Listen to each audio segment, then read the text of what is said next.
Live from New York City, it's the inaugural season of the NBA 2K League.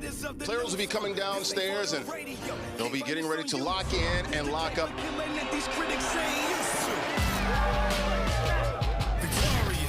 Magic and Tyre take the lead. They throw it off and Cam throws it down. They go to Boo in the paint. And he will dunk it all over Steez. Here come the Knicks on the break. Trying to do a little too much there. Yay, no, get it out of here. Hood, the blow ball, 360. I'm dead. Great hands by the Jazz. And compete. Have you met Mel East? Yusuf all alone. Can't hit. They don't have a timeout. They got to go. 4, 3, 2, 1. Grab for the win. Here we go. Finds her 5.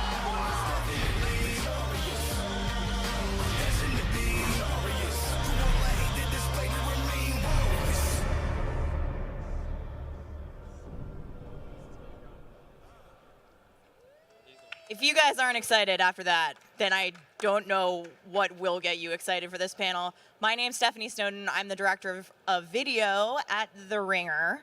And welcome, everybody, to South by Gaming. We're going behind the scenes of the NBA 2K League. The commissioner himself, Brendan Donohue, Steez of Sixers Gaming, and Dimes of Mavs Gaming. Guys, I want to jump right into this. Yeah, clap for them, guys. Yes, let's do this. I want to jump right into it. Let's go back to the beginning. The first time you ever heard that the 2K League was a thing that was going to exist, that point in time you realized that this could be your career. What was that like? When did it happen? Kind of maybe talk about the beginning and the inception of the league a little bit and just what that was like for you. That's a better question for them. Yeah. My mic on? Everybody can hear me? We're good? Yeah, I think I'm good. All right. Well, at the time, I was 22, 23 years old, and I'd been playing with Dimes, being more on the same Pro-Am team. But I was financial advising at the time. That was my job before being a 2K League athlete. But I remember hearing about it, and it always clicks in your head, but at the same time, you think, like, it's got to be a long shot. Like, there's no way. And then as the time came and, you were grinding as hard as you could to, get your skill up, and then the combine comes out, you eventually make it, and it's a dream come true, honestly. Every single day I'm humbled and I'm blessed to be a part of this league. All right, so I'm good now. Okay. Yeah, myself, I was literally playing 2K, obviously, when they announced it, and I was streaming. I was streaming on Twitch, and the whole chat, it had to be like midnight at night, and the whole chat was like, Dimes, have you heard the news? The 2K and the NBA is on the league. And I'm like, what are you guys talking about? And they're just like, yeah, check Twitter.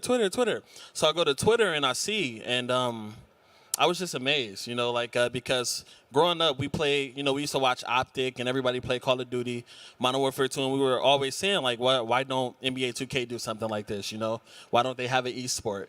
So just to see it, and after grinding all these years, because I've been playing like 10 years myself, and since I was like 14, so I was just happy to, finally be able to do something, have a career now, because before I didn't have a job, I didn't have anything. So this gave me a real life, and now I have a career, now I can support myself and financially stable. I think that's one of the most appealing things, about esports at large is just it's so aspirational. There's so many people come together in a community of people who are really devoted to playing these games. And so sort of seeing the ecosystem develop around that, especially for 2K League, has been really exciting, and I imagine personally very rewarding for you guys. But Steve, you mentioned the draft combine rather. I wanted maybe Brendan, if you can get a little bit into that. When I first heard there was a combine for 2K League, I was sort of like, how does this work? Like, so you have to explain this to me. So yeah, so basically how it worked was we wanted to make it open so any player playing from home could actually try out for the league, which is a pretty unique situation for a professional sports league. Incredibly. And so we had worked with 2K to create this combine, which was, we had to make it a slightly harder mode because it's to find the best players in the world. And so 2K thought, oh, well, you know, they have to win 50 games to qualify for our combine. And 2K thought, oh, we'd have 8,000 or 10,000 people qualify for the combine. And then we get to the end of January of this 2018, and 72,000 people qualified for our combine. Slightly more than maybe what you were expecting. Which I'm sure probably freaked out the likes of the great players who were like trying to grab one of those 102 spots. But it's pretty amazing. I mean, we've continued to tweak and make changes based on a lot of their feedback. But it's still one of the most accessible sports. To be able to kind of anybody, as long as they're 18 years old, they can try out from home for a professional sports league, which is pretty amazing. Yeah, and so from there, I don't know if you guys want to talk about the draft experience a little bit. Something just for the audience to know is this is, I think, one of really the only panels at South by that features players. And so I'm really looking to sort of deep dive with you guys on your experience and really how that's reflective of the league at large. Yeah, but before draft night, but if you really guys need to like hone in on the combine mode, like Dimes said, some of us have been grinding for this for years, and that combine mode is a month straight of playing 5v5 2K basketball, and the guys on your team are people you've never played with. So a lot of your future and a lot of the things that you did to prep for this league, in a way or another, it comes down to the 4 guys you're also playing with on the court. So it's like there's a lot of pressure on the line. You got to perform, but you also got to be a good teammate. And it's a whole month of that. Every game you load into to showcase your skills is with 4 other random players that you've never played with in your entire life. So, sometimes it's you get some good players, and yeah, sometimes you don't. This year was a lot better, though. It was a lot better. This year was definitely a lot better. This year. Yeah. But yeah, you guys definitely did listen. But was that harder for you this year because you're so recognizable in this space that people were sort of like, it was easy for them. Well, they were in already. We were in, so each team got to retain some players that they like a franchise tag, so they couldn't get taken from. Yeah, you guys both got tagged. We both got franchise tags, so he'll be in Dallas again, and I'll be in Philly. But to go back to what you said about the draft, leading up to the draft, I remember that day was so crazy. Probably not for Dimes. I mean, he kind of knew where he was most likely going to go. First overall pick over here. Slight idea. But for me, at the time, I had changed my name actually. I had a previous gamer tag, and I decided to go with Steez because it was something that I picked up through college, and that's what a lot of my college athlete teammates they used to call me. What was your gamer tag before?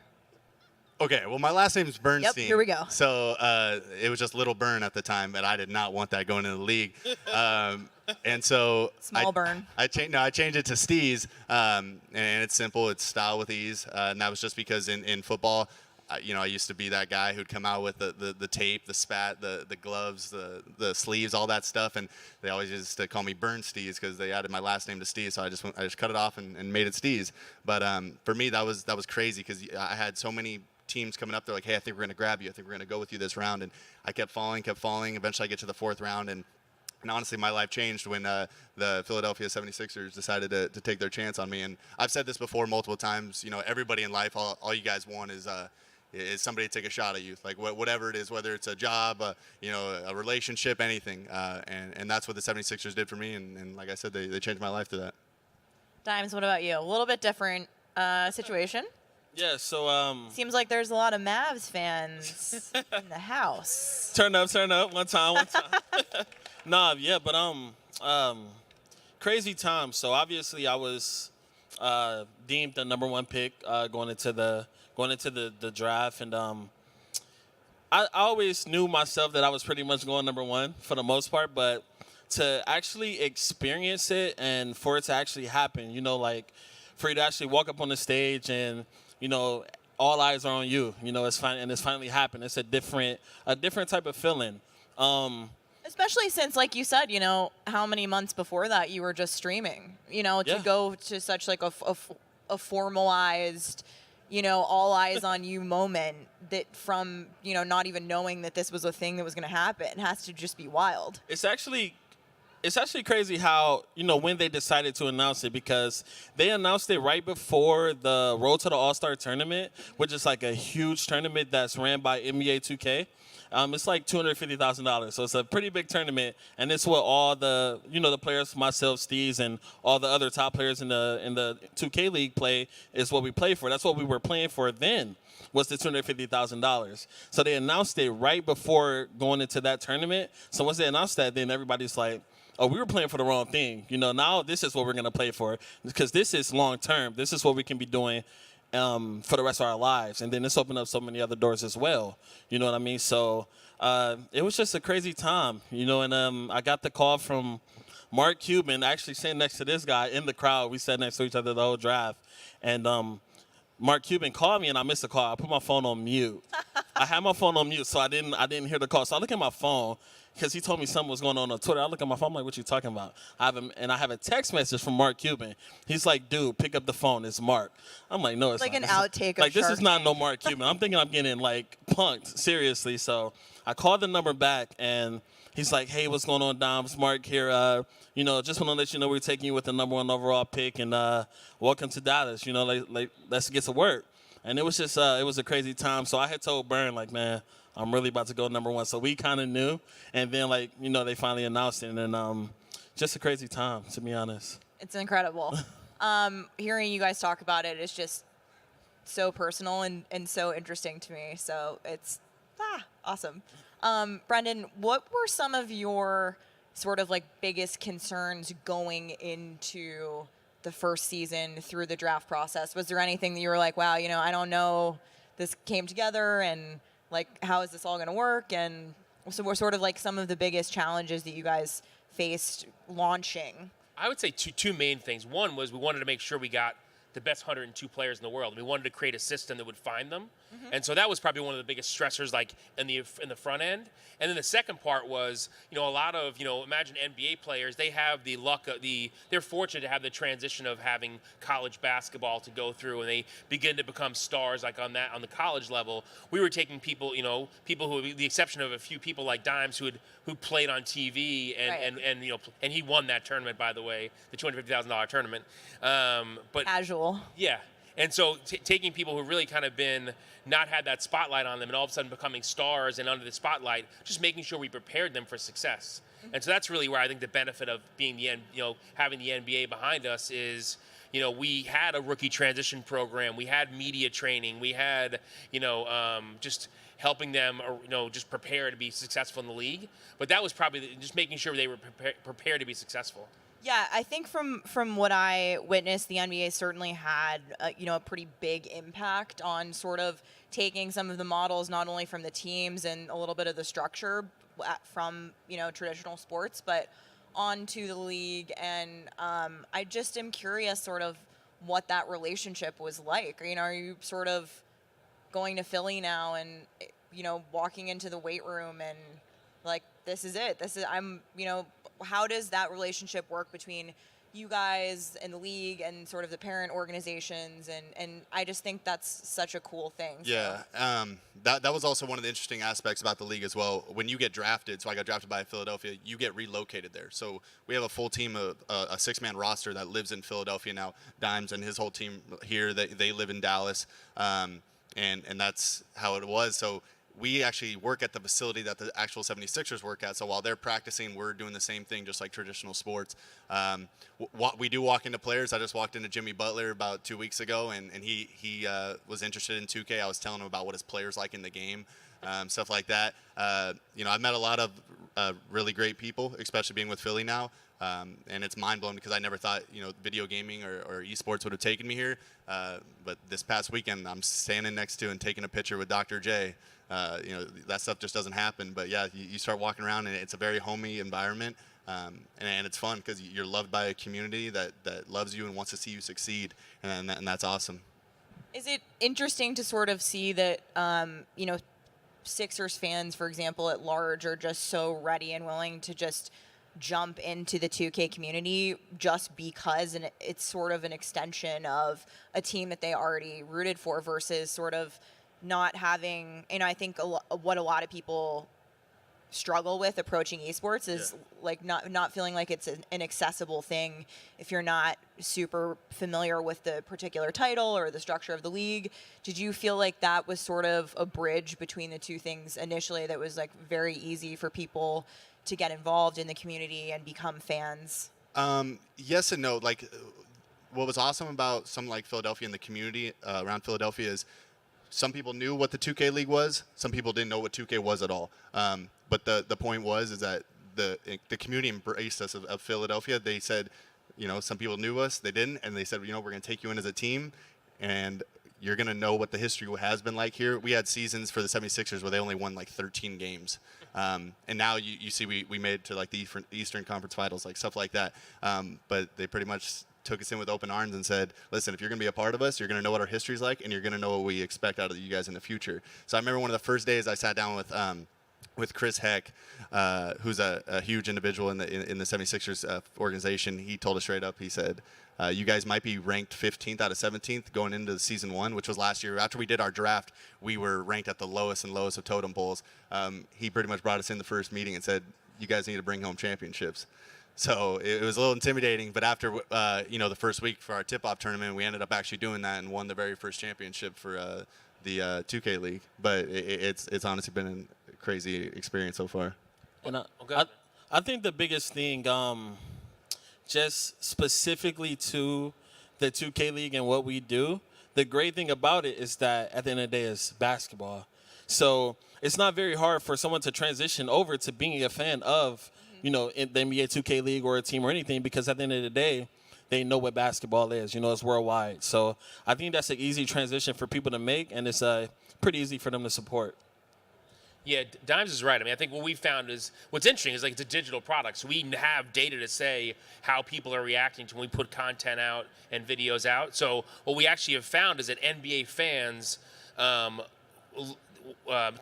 players and 2K like hardcore fans, they love highlights and they love kind of seeing the gameplay, whereas NBA fans themselves actually love the stories. They love to hear kind of the background of him being a college football player, you know, or doing financial, you know, planning previously, or like how Dimes won the 250. You know, those storylines actually appeal more in drawing in NBA fans than even the highlights do. Yeah, and you guys certainly didn't have a lack of star power in the first season. There are definitely some big personalities and a lot of high energy in the league, including both of you.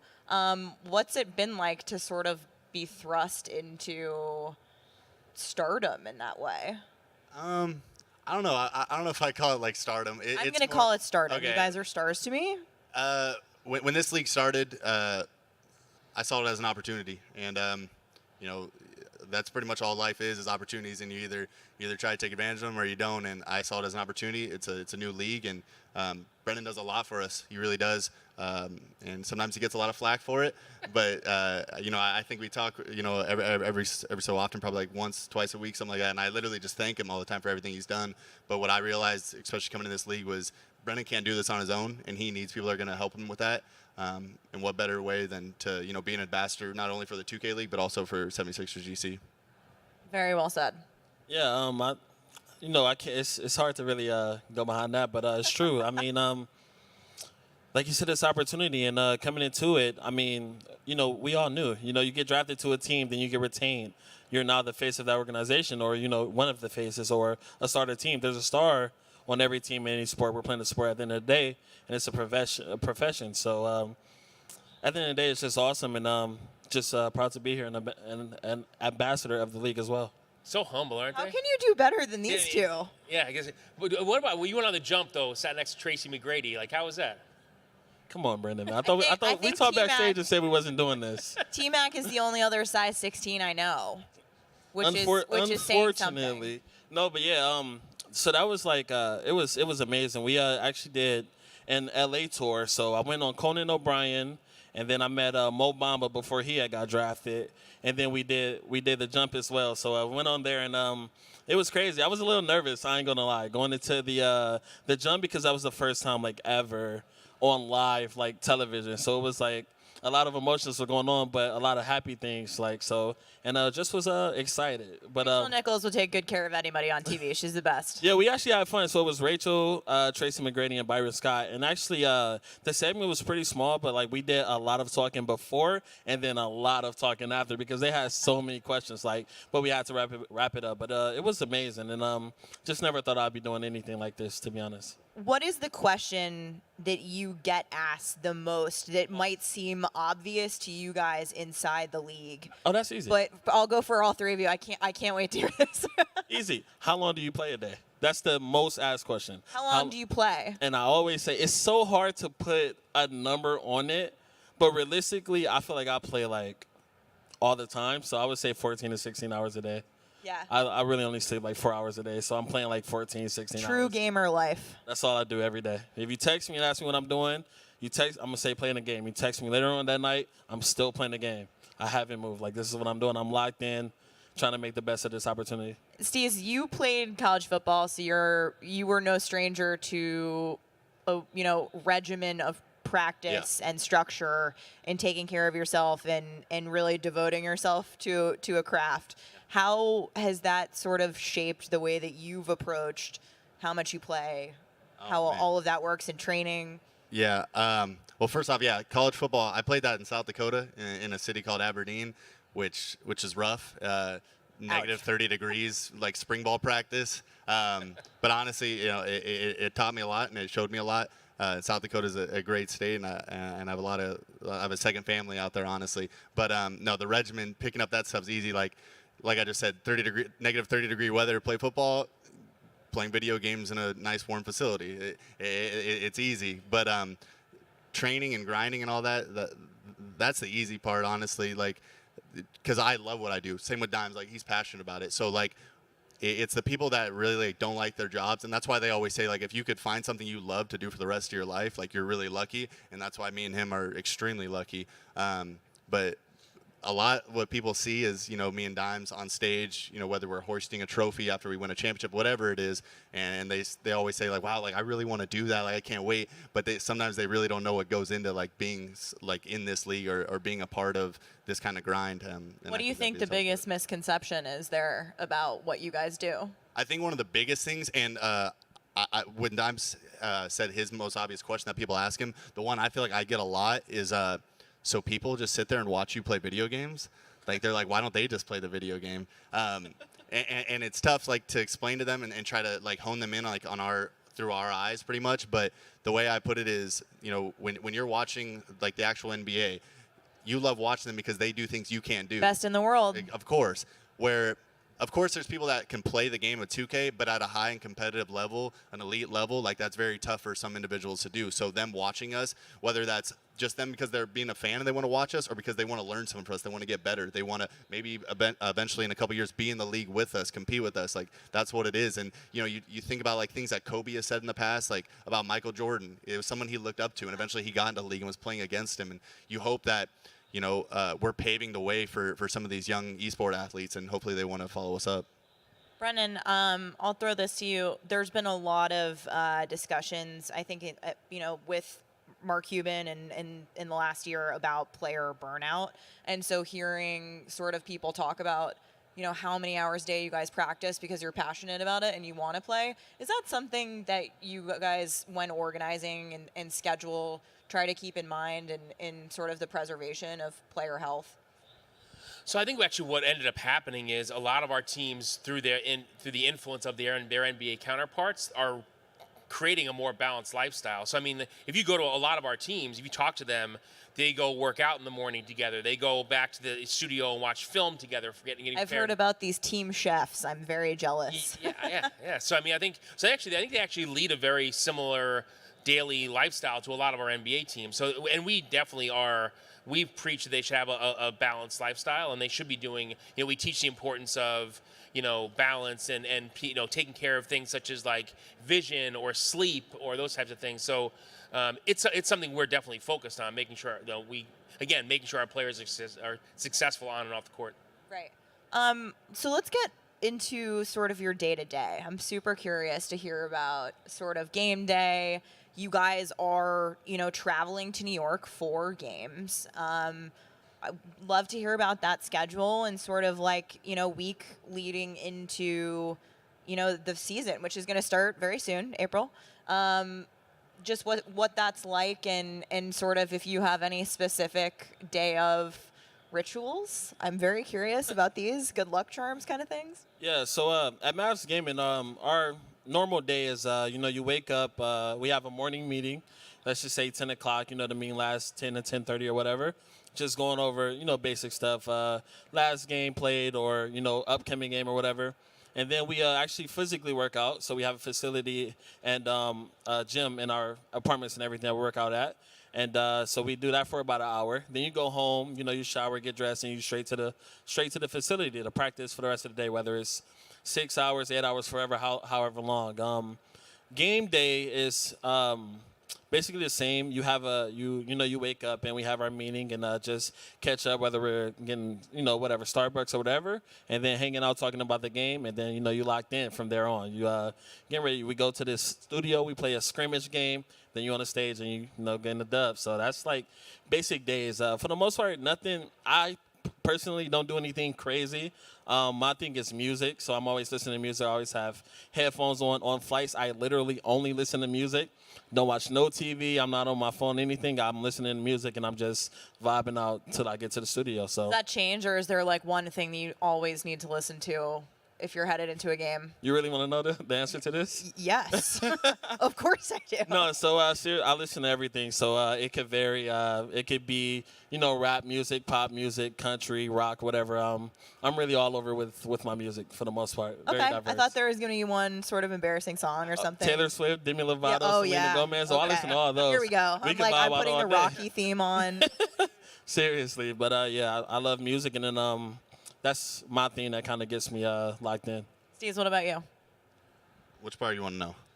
Take me through your game day. Take me through game day specifically. Okay, game day specifically.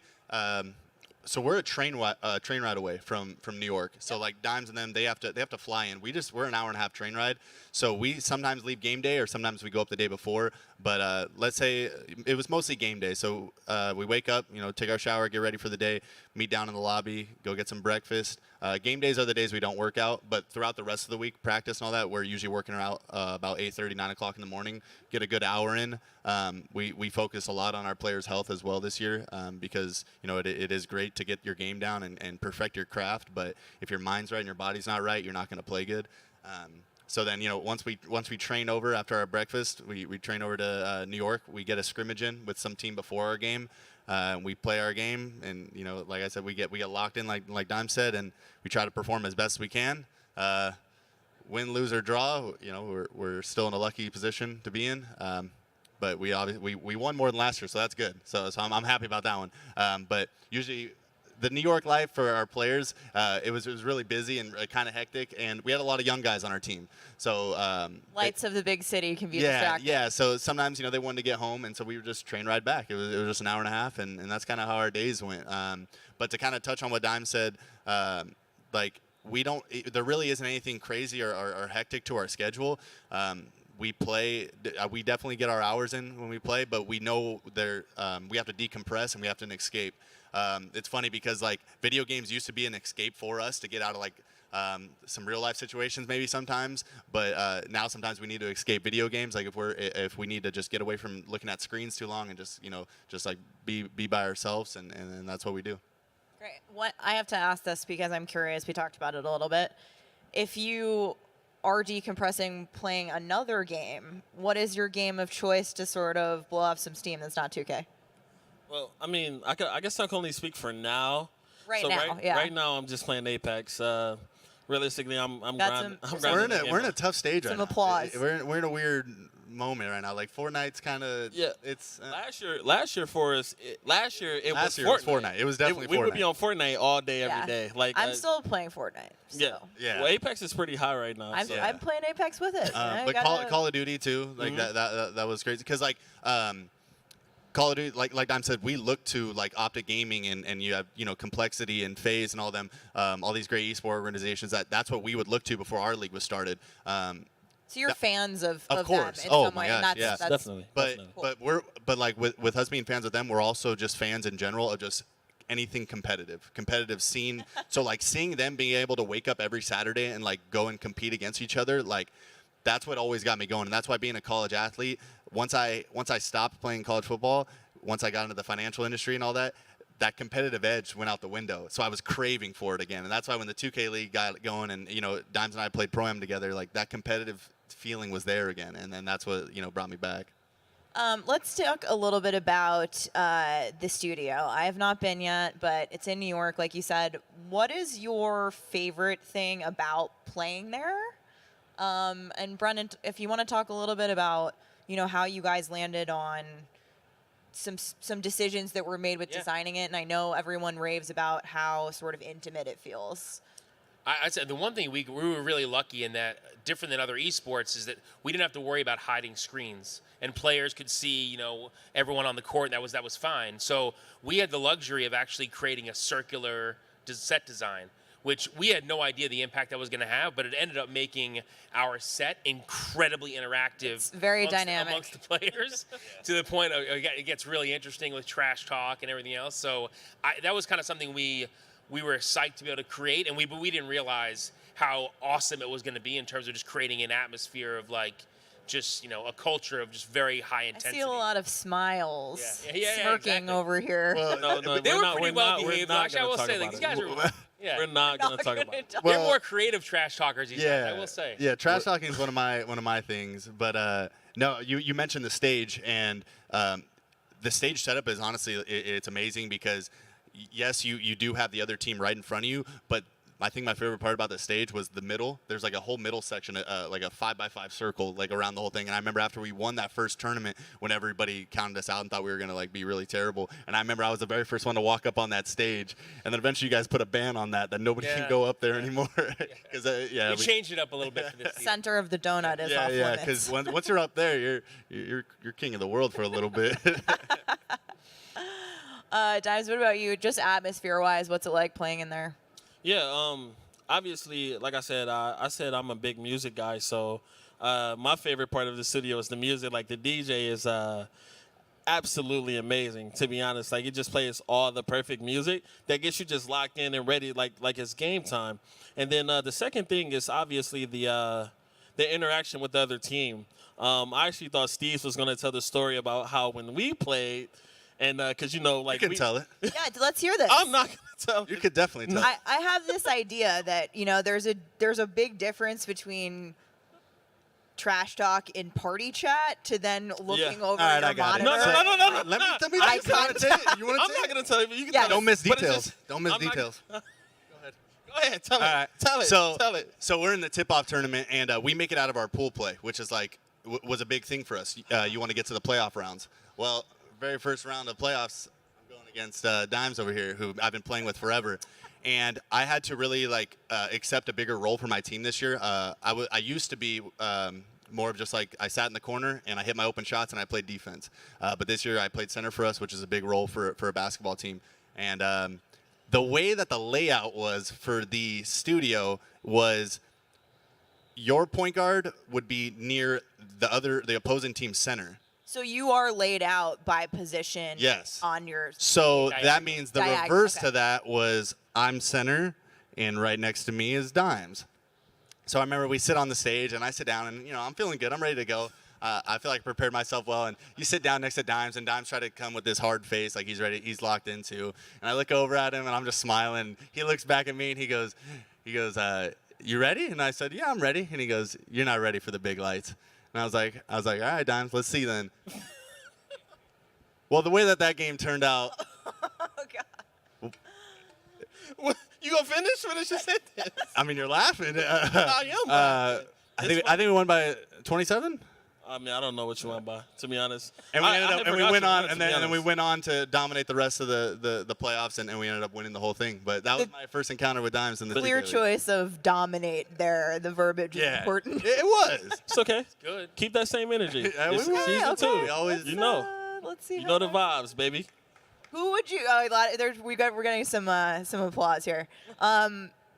Who would you say is the biggest trash talker in the league? Although I don't know that I can even follow that up. Mel, after Walnut, this exchange. me.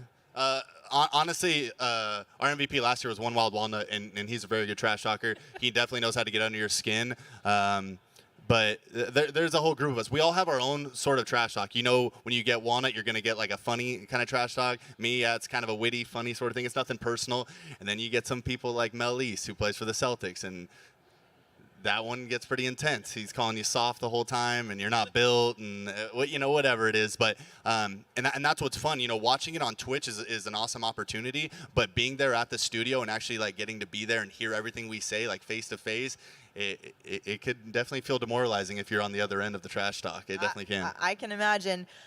Brendan, we talked a little bit about storylines before, but how important, is that setup to you guys to sort of like let these types of relationships and narratives throughout the league evolve naturally in that space? I think it's something that's almost entirely unique to your league. It is, and I think actually the benefit of it though is somewhat that we kind of accidentally bumped into is it allows our players' personalities to kind of come to life. Yeah. And so, I mean, like, and I will say, like, listening to Walnut, like, sometimes, like, you can't help but laugh. Like, the guy really does his homework before a game. You trying to keep a straight face during that? Yeah, I mean, he does his homework before a matchup. But it allows us to actually make our players the stars. And so then also we can bring that to life on social. We can share that. I think it makes it our goal is to make our players, global stars. And so I think that setup allows their personalities to come out, and I think again allows us to tell some of those stories. Like we did an entire segment on trash talking last year that was very well received. So it was, it's a pretty cool atmosphere. I mean, if you love the NBA anyway, that trash talk is one of my favorite things in anything. Yeah, but the difference is in our studio you can hear it. Yes. And it's all on broadcast, so it's a little different. Yeah, it's awesome. We are going to take questions in the last 10 to 15 minutes, so just want to wrap up with you guys. We spoke a little bit about sort of some of the continuing education, sort of more forward-looking longevity components of the 2K League. And I think that's something that's so interesting to me, and it seems incredibly progressive in esports at large. Do you want to talk a little bit about some of those? Sure. I mean, what I would say is I think what we're taking the long plan of like, we want to make sure we're preparing our players and setting the tone that like this is how the NBA 2K League is going to be. And so that way, as we grow, like listen, we're adding another, we're adding 4 more teams this year. We're going to have another 4 players. We think this eventually is going to be a global league, and so we're going to be adding more and more players every year. We want this crew to set the tone, and they're like, now Dimes' teammates are going to know from him kind of how they should kind of, the importance of creating their own personal brands and helping the 2K brand grow, because everyone benefits from that. So, we're going to eventually have beyond NBA teams. We think we're going to have teams in Asia, teams in Europe, South America. And so as that happens, building the foundation right and setting the tone now of like, this is how an NBA 2K player holds themselves accountable. Like that's important out of the gates. Yeah, that makes sense. First week of March, had the draft. The first female 2K League player was drafted by the Warriors.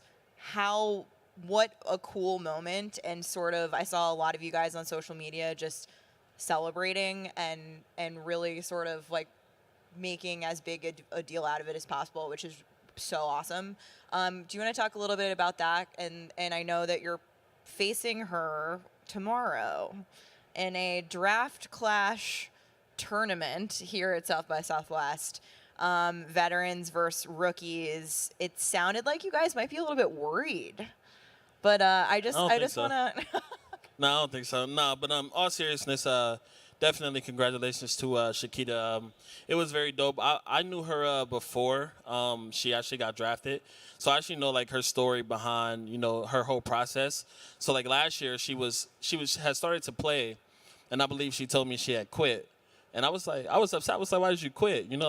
Keep going, like, keep pushing. And she was just telling me, like, how she was like, man, Doms, you just don't get it. It's different when you're a a woman, playing 2K and playing in these games, because it's very tough for us.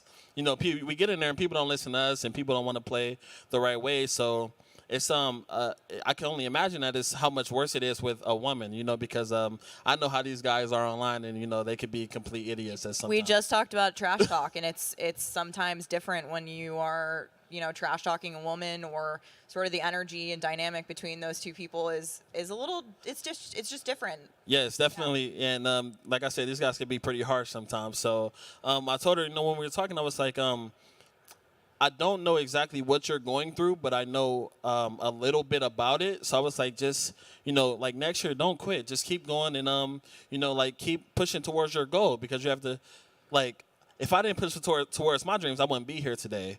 I had my dad and everything in my ear, but I zoned out on that, and I stuck to what I believed in and what I wanted to do. So I told her to do the same thing, and luckily she stuck with it.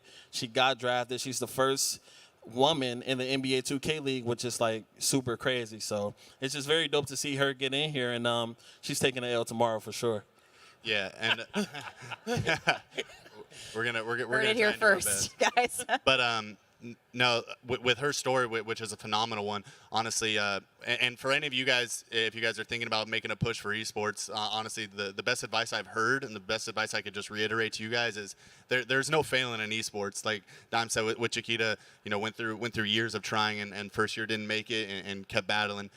There's definitely no failing in esports. The only time you fail is honestly when you give up on yourself, or when you don't give it your all every goddamn day. Like, if you don't make it one season, or if it takes longer, that doesn't mean you're a failure. That just means it just took a little bit more time. That's all it is, and that's what she did, and I respect that a lot, and I can't wait to see how she grows in this league and how she performs. The only I would add is, to me, the reason I think she's the perfect first, because she has the right makeup. She's tough-minded. She's competitive. She has very little ego. I just think she's the right person to kind of carry this torch. And so what I'm excited about is that there were, great women 2K players who saw her get drafted that now realize, like, I can do this. I can do this. And so that's a game changer for the league, and I think it's exciting. And so, I think it's and the cool thing is, like, it was I would say from being there at the draft, it was like that goosebump moment. I mean, the way the fans reacted, the place went nuts cheering for her. So I think it just shows kind of how much of a community it is. It's awesome. It's such an exciting moment, I think, in esports at large, but specifically for you guys. Kind of in conclusion, I want to talk about the trajectory of the league and the trajectory of you guys as players, and sort of, where you see yourself as a player, where you see the league in the next couple of years. Where's it going? It keeps getting bigger. You talked about it being a global league. Just sort of what's on deck. What can we expect, this season and beyond? So I'll start. What I would say is the game. People talk about the game itself. So, like, there's 10 million people that buy the game on a yearly basis. That's one version of the game. There's a free online version of the game in Asia where 40 million people are registered users of the game, and we haven't even begun talking to that audience. Like, they haven't had the chance to really watch Dimes or watch Steez yet. And to me, that's like the green field in front of us. Like, it's literally it's 4 times the size of the audience. So, like, we're going to tap into that in the future, and I think just continue to to shine a light on their talents. And they're amazing. And I think as far as esports go, they're great personalities, as you're seeing firsthand. And I think that, the more and more we can kind of bring our competition and elite competition to more of the globe, who, by the way, love NBA basketball and love high competition. Like, I think the sky's the limit. What's sort of the first step there, just from a business perspective? Is that sort of, you guys have such an incredible broadcast already? Is that sort of expanding your broadcast to, like China, and having Chinese speaking casters and commentators that are really sort of providing an accessible route to the league, or is it getting a team there? Well, it's both. So it's finding players. So like this year we had in addition to the combine, we had a Hong Kong tryout where we had 20 of the best known players in the Asia Pacific region who could try out for the league. One of them ended up getting drafted by the Pistons Gaming. So finding players. I think in continuing to give fans access to our game and our league, and then the last piece obviously is franchises. So yeah, I mean, to me, it's only a matter of time. Like, we have a lot of interest in people who want to own franchises overseas, Right? And so we're making little steps. Like this year, we're gonna have we're rebroadcasting a game of the day in Europe, in prime time in Europe. As an immediate step, and then the Hong Kong tryout. So we're taking steps to like give more exposure to the world to what they're doing. Great. What about you guys? Where is this sort of leading for you? Where do you see yourself 5 years from now? 5 years from now. That's a tough question. That's was really like tough. A college admissions question. No, yeah, but I mean, it's a good one. I already believe, like, we put all of our faith in Brennan. I know that might be a lot of pressure for you and stuff like that, but we always have, and he hasn't steered us wrong yet. He's like another father figure to literally all of us players. And yeah. Maybe an older brother, maybe. I mean, okay, sure. But It's I'm the cool uncle that's Grandpa? not that much older. But no, once and I know we still haven't really tackled the whole international thing fully, but like I could definitely see us being there internationally, whether it's Southeast Asia or if it's Europe, anything like that. I know there's people that want to see what we're doing, and there's a lot of people in this community that want to be a part of this in any way, shape, or form. And I think that would be a dream come true, honestly, to, let's just say, like, we're in, like, Shanghai or Hong Kong or anywhere, just to be able to play this game where at one point a couple years ago, we were literally just playing this game for fun, for maybe a couple $100 just for, like, some prize pool money out of a little tournament. And to be able to go international and travel the world, that would mean everything to me. And I know my family would love it more than anything because, you know, that's what they've always wanted, to just see me succeed and be happy for me. But, yeah, I feel like, you know, with Brennan's help and Daniel's help and pretty much everybody who's involved in this, every single team, we're just going to keep growing, and we're going to keep getting bigger, and we're going to turn into a powerhouse that's going to take over this esports. And we won that money too. And the money. We definitely won that money. Every single tournament. Yeah. Nah, yeah. Seriously, I always say it in every interview or anything or anytime I'm talking to anybody. We have the NBA. It's the NBA at the end of the day, and one of the biggest organizations there is in the world. So I feel like the sky's the limit, seriously, and I'm just really happy to be a part of it. At the end of the day, not really too much to say. I don't know where I will be in 5 years. Hopefully, we have 10 championships by that time. But just happy to be a part of it, and I want to say thank you, Brendan. At the end of the day, man, because like Steve said, you do a lot for us. You're always listening, and everybody else behind the scenes as well. So the sky's the limit at the end of the day, and it's going to be something huge and amazing. Well, and we sometimes we forget the NBA being behind this. We already have 14 offices around the world. We have 1.5 billion fans on social media around. Like, that audience is there, and it's just up to us to continue to tap into that audience. Yeah, I'm a big fan of the NBA. I spent a large portion of my career working with or for NBA projects, and I think their involvement with you guys just speaks to how progressive and forward-looking the league is at large, and onward and upward for 2K League. So we've got 11 minutes left. Mic in the center of the room for you guys. A little Q&A if anybody wants to come on up.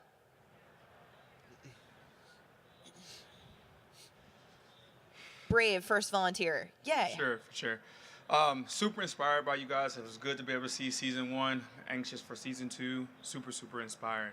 I have 2 quick questions. How does I know Donohue experienced the Rota Finals, and it was in the same type of competitive environment as that of the NBA 2K League. How did that help you get that much more comfortable with being in that type of scene? And then I'll save the second question. And I would like if you guys can be able to answer that.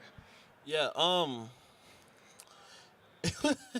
it was a crazy time. I think the biggest thing during the tournament was, we played the games, and then after we won that last game, there was like a week break before we played the finals, which is like crazy because that whole week I'm not sleeping, I can't function. I'm just thinking like, man, I'm just anxious to see the outcome. So playing for just. I think the biggest thing was just to be prepared, how prepared I was. And, I think that helped me be more prepared for the league and just kind of be someone my teammates could look to and, just focus on the screen. You know, don't worry about all the people in the crowds. You know, because when we got on stage, you know, some of my teammates were a little nervous. I was a little nervous. We're playing for $250,000. But the thing I kept saying to myself was, you know, don't worry about what's going on out there. Just focus on the screen. So I was just focused on the screen and just focus on winning the tournament and the task at hand. So I think that just prepared me to be prepared, if that makes sense. For sure. Anybody? All I could say to that, to just piggyback off that one, would be you got to just trust. You got to trust yourself that you put in the work and that you prepared yourself enough that if that time ever comes where one of you guys is on like that big stage and that big moment for a lot of money on the line, that you worked your butt off to be where or in that position. And don't doubt yourself. You know, don't say like, what am I doing up here? You're there for a reason, and whether that's God or your family or yourself or whatever got you there, you're there for a reason. You just got to embrace in the moment and go for it. Dope. And then Brendan, from a business perspective, you guys speak on international teams coming involved. You have teams like Complexity, you have teams like Team Envy, you have these teams that have other entities in the genres of esports. What does it look like for the NBA to be able to involve these type of teams inside NBA 2K League? Is it something that you guys are looking in the future, or? Yeah, so I think we're going to be really strategic about how we select teams internationally. So it's not going to be just to the highest bidder. I mean, I think it's important for us to make sure we partner with. I could see us partnering with, you know, imagine an EPL team all of a sudden wants to get involved in esports, or like, because they have such massive followings that, you know, that I think they could bring to the league. But definitely there are teams we've had conversations with who own multiple esports teams in their kind of their portfolio, and I definitely think we'll likely see some of those teams cross over and add the 2K League for sure. Perfect. Thank you guys so much. Appreciate it, man. Hi, guys. Thanks for spending time with us today. Appreciate it. No problem. 2 questions. They're pretty simple, but they could be a little complicated when you think about them. Very close Best kinds of relationships questions. between the NBA and the NBA 2K League, right? So, of the NBA players, who is the best 2K player? And then to flip that, of the NBA 2K players, who is the best basketball player in real life? I love this question. I'm gonna let you take that one, Dimes, because after your tournament, you've played against a couple like NBA players. I'm stuck on the. I don't want to answer the second one though, but I can answer the first. The second one's gonna suck. Yeah, the second one's gonna be I'll crazy. So, the best NBA player that I've played in 2K, I feel like he played most like himself, which was ironic and it worked. Would have to be probably Paul George. Paul George is because we played Kyrie Irving, Kevin Durant, Paul George, C.J. McCollum, and Aaron Gordon after I won that tournament. That was like the surprise that they gave us. Like they just brought them out and we played them. And Paul George played most like himself, so he was probably like the best NBA player that's good at 2K. That's what I would have to say. I'm not answering best the 2K player that can play actual basketball. I mean, that's tough. I'm not answering that question. Yeah. I'll give you 3 because they all have different styles. So you got it's like comparing, you know, like a point guard to a center. You can't. So you got Lavish Phenom. He's really good at basketball. Well, look at me. Just because he's like 6 foot. Like 6'8". He's 6'8", something like that. You have One Wild Walnut, who was the MVP of last season. He plays junior college basketball in Santa Monica. And I'm just wondering if you go say his name. Are you gonna say? Should I say Hood? No. No. Ball like Seam, he's good too. Yes, sir. He can dunk too, huh? My boy. Yeah, Ball like Seam, he's a shooter. But yeah, go with those 3, and then you can judge their game on your own. But the you know, we have a lot of mixes though. Like it's a lot of people that I probably could have played basketball, but I played football. He played football for a reason. Humble brag on the 2-sport athlete over here.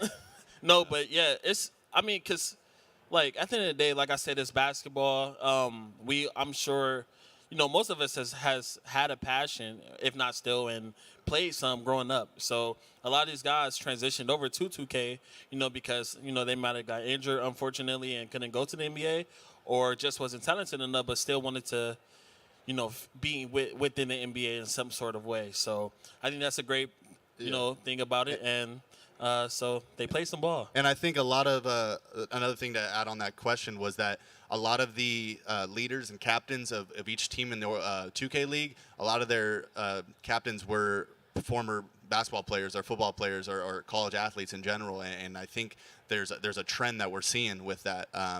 you know, obviously being great at the video game is a big part of it, but also having that personality and that camaraderie and that kind of work ethic that comes from being in traditional sports. So, Appreciate it, guys. yeah. Question for Dimes. Oh man. That's what I'm thinking right now.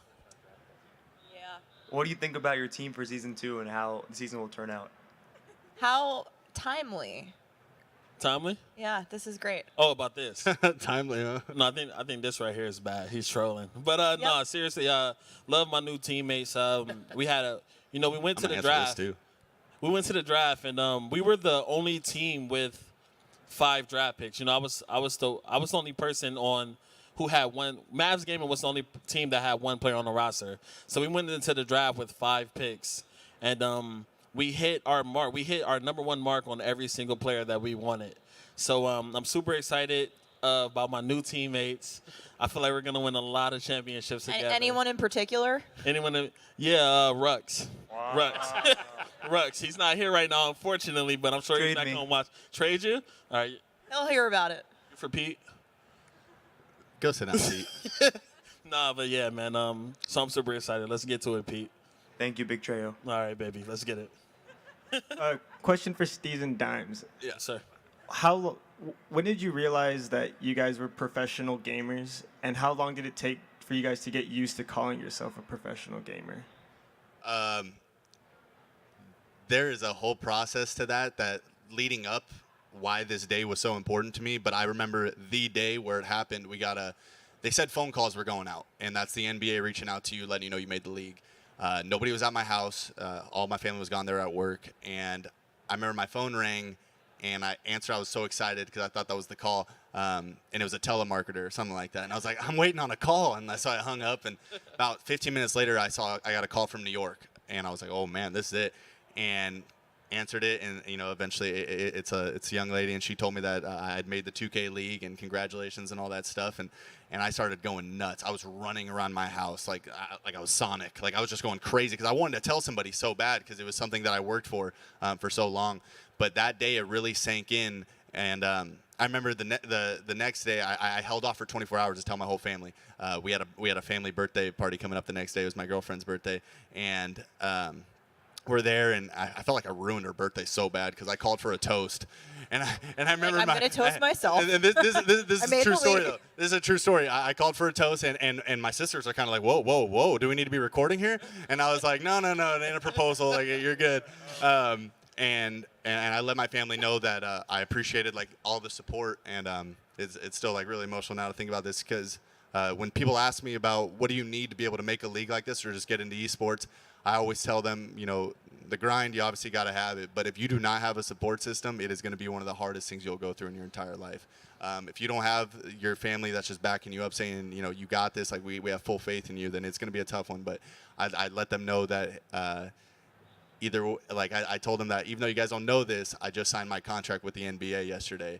And instantly 5 people out of my family were just bawling their eyes out, crying at the restaurant we were at. But that's kind of when I knew that it hit me, that that this was my moment, and I worked my ass off for it. Thank you. I can't. You got it. That's great. How you guys doing? Neil Johnson, MGM Resorts. My question is for basically Brendan and the players as well. You're incorporating, I think, 4 new teams coming into the league next year. Just wanted to get your take from a league perspective and from an individual team perspective. How do you think they're doing? How was their draft? Any key players that you're kind of looking at?